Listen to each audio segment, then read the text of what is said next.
You're invisible. You're standing right there, buying the drinks, listening to her complain about her boss, nodding like a bobblehead, but she doesn't actually see you. To her, you're just part of the furniture. A utility, safe, harmless, and worst of all, boring. You watch her eyes wander to the door when a guy walks in, a guy who looks dangerous, who looks like he doesn't give a damn about anything, and you see a spark in her eyes that you have never, not once, been able to ignite. It burns, doesn't it? It makes you want to scream. You think, I treat her so well. I'm the good guy. Why does she want the jerk? Because your goodness looks like weakness. You're trading your dignity for attention, and she can smell the transaction on you like cheap cologne. You are playing a game you don't even understand against opponents who have mastered the dark art of human nature. I'm not here to coddle you. I am here to wake you up before you waste another year being the best friend who gets to hear about how great the sex was with the other guy. I've been the nice guy, I've been the doormat. I believe the lie that if I just loved hard enough, she'd eventually see my value. That is a fantasy. Real attraction is biological, chemical, and it is triggered by things that polite society tells you are toxic. We are going to talk about seduction. Not buying flowers, we are talking about dark psychology. The laws that hack the female brain and bypass her logic completely. The first law is the law of ambiguity. You guys are so desperate to be understood, you vomit your feelings. I really like you. I had such a good time. When can I see you again? You are handing her the roadmap to your soul on day one. You killed the mystery. You need to become a fog. When she asks what you did last night, you don't give her an itinerary. You say, trouble, you smile, and you change the subject. You leave things open-ended.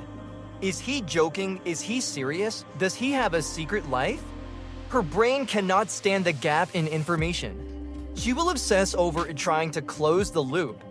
While she's thinking about you, wondering who you really are, she is investing in you. Then comes the law of induced anxiety. This sounds harsh, but comfort is the enemy of arousal. If she feels 100% secure that you are never leaving, that you are totally sold on her, the tension dies. You need to introduce a spike of adrenaline.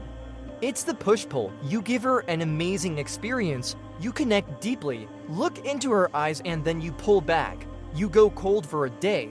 You don't text. You cancel a date because something came up and you don't explain what it is. That drop in her stomach, that fear, that is the chemical precursor to obsession. She needs to fear losing you to appreciate having you. If you are always there, you are like air, necessary, but unnoticed until you're gone. Now, let's look at the law of the phantom. This is triangulation. You cannot be a lone wolf who has no other options. If you act like she is the only woman on earth, you look desperate. You need to subtly suggest that you are in demand. You don't have to cheat. You just have to acknowledge the existence of other women. You mention a friend who gave you advice. You glance at the waitress not in a perverted way, but in an assessing way, and then look back at her. You let her see that other women look at you. It's social proof. If other women want you, you must be a prize. If nobody else wants you, why should she take the risk? It triggers her competitive drive. She doesn't want to share, she wants to win. Make yourself the trophy she has to fight for.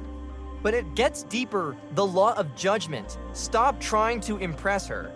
Most guys sit on a date like it's a job interview and she asks the CEO, "Do you like my car? Do you like my job? Am I funny enough?" Pathetic, flip the script, you are the selector.